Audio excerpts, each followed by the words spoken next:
What is up, everybody? It's me, Troi, and I'm here again with another video. And if I sound a little funny, it's because I'm trying to get over like a little minor cold. Is there such thing as a minor cold? It's something. I don't know what it is, to be honest with you.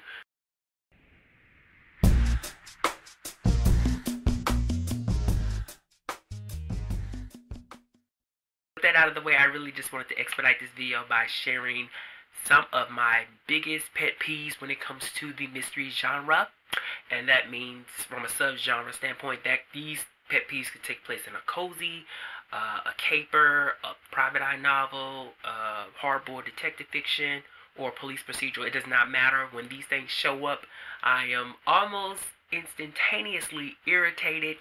But you know, these are not necessarily a deal breaker, but at the same time, they are cause for me to start white knuckling my way through mystery novels. And y'all know how I am. I have got to say what's on my mind, so you've probably seen me mention these before in several of my DNF videos or wrap it ups.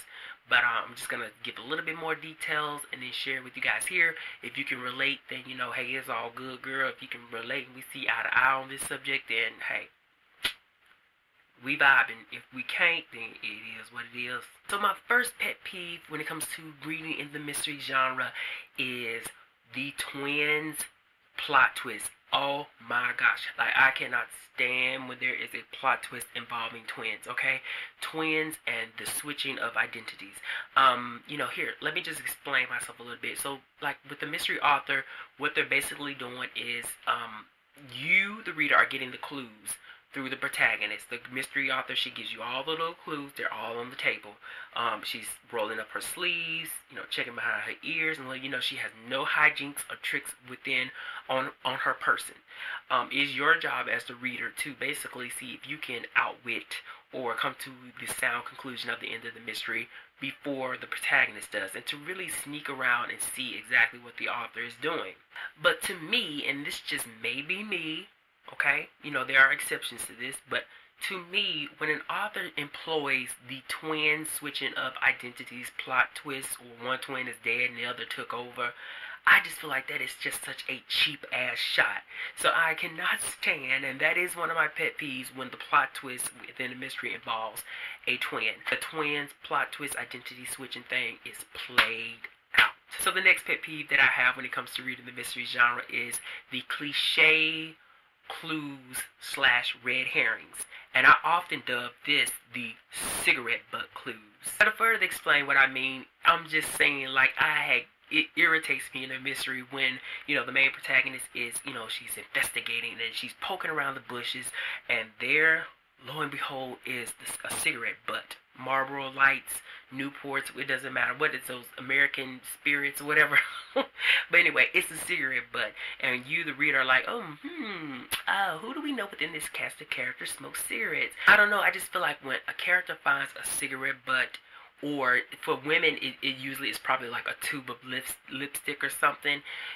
Oh, whether it's an actual clue or a red herring, it's just so played and cliche to me. So that is another thing that gets under my skin sometimes. I know it's very trivial, but it's like when that happens, it's like, oh my god, like, come on, here we go with this again. You know what I'm saying? Like, it just is so played. Now, another one of my pet peeves when it comes to reading the mystery genre is dream sequences. Oh, Lord have mercy, Jesus. Lord have mercy, Jesus. I cannot. I'm so sorry. I cannot stand dream sequences within mysteries.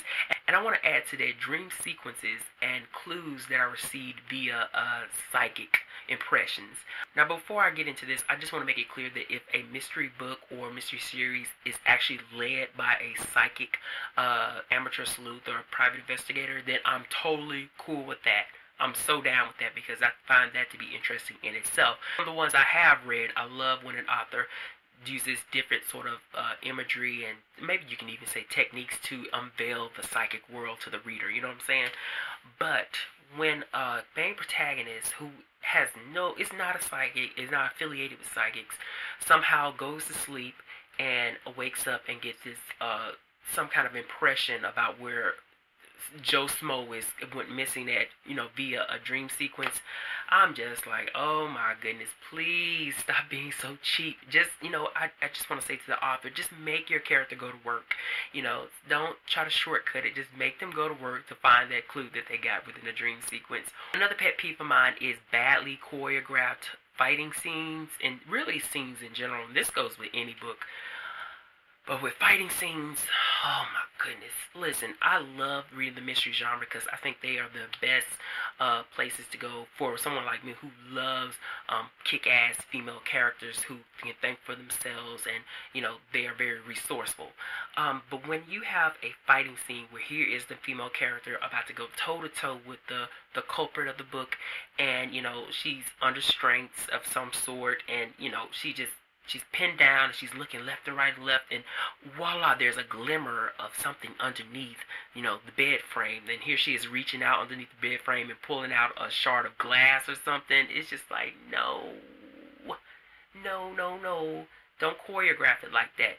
I think one of the remedies to this sort of thing, or to my particular problem with badly choreographed fighting scenes, is that I think, like I said, my remedy is to do some foreshadowing. That means if she was to reach underneath the bed and find a shard of glass, then before the fight scene even activates, she needs to notice that a window has been broken. Same could be applied for, like, if she finds like a power tool in a certain location. Maybe when she steps within the facility in the dark with a flashlight, she accidentally trips over a toolbox. That sort of thing. But when certain items begin to really appear out of nowhere, and when, the character is rustled up against the wall and she's being dragged against the wall, and all of a sudden she bumps into like a fire extinguisher with an axe attached to it. It's just like, we need to know as the reader beforehand that these actual tools are available to her. When they just appear out of nowhere, irritating. And really, I can say the same thing when it comes to just the simple fighting, the simple mechanics of a writer writing, the fighting, the legs, the limbs, and that sort of thing going anywhere. Sometimes that can get muddled. But another one of my pet peeves is a particular plot technique, maybe, I guess you can say, and that is the revengeful villain. What I mean by that is, clear example is when a police officer within a series has put away a murderous serial killer, and then the serial killer either ends up being released from prison or escapes from prison. When you have one of those books within the series where you get the interchanging chapters between the police trying to capture the villain, or to get him back underneath custody, and then the chapters are switched with the actual point of view of the villain, who is always broody and sulking in the dark and dipping around shadows and plotting his little thing. This is what I'm gonna do to him and his family and that sort of thing. Oh my gosh, those irritate me.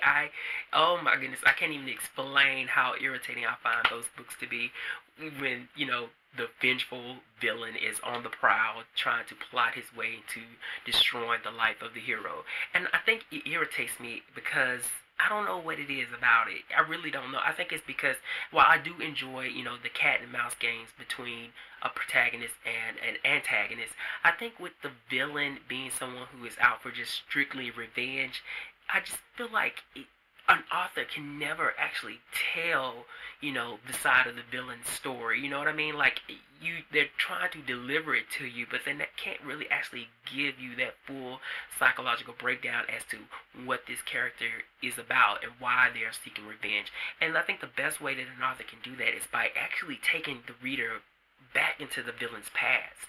And when they don't do that, I really kind of find that really unspecial, I guess you can say. Then my next pet peeve when it comes to reading the mystery genre is the final bullet scene. I cannot stand these things, girl. And what I mean by the final bullet scenes is whether it's the protagonist or the cops. Here, it's really simple. What happens is that the protagonist is, she's on her last breath, she's about to die, and then boom, the cops storm into the room, they kick open the door and fire a bullet, and then that's it, the villain is dead. Hate them. Hate them. Hate those scenes. Or another example is when the villain has like a hostage, and then the protagonist has the loaded gun, and she's found out his location, and then next thing you know, at the end of the book, she kicks the door open, pull the trigger, and bam, that's it, lights out. I hate when mystery books end this way. Like, it is so irritating to me.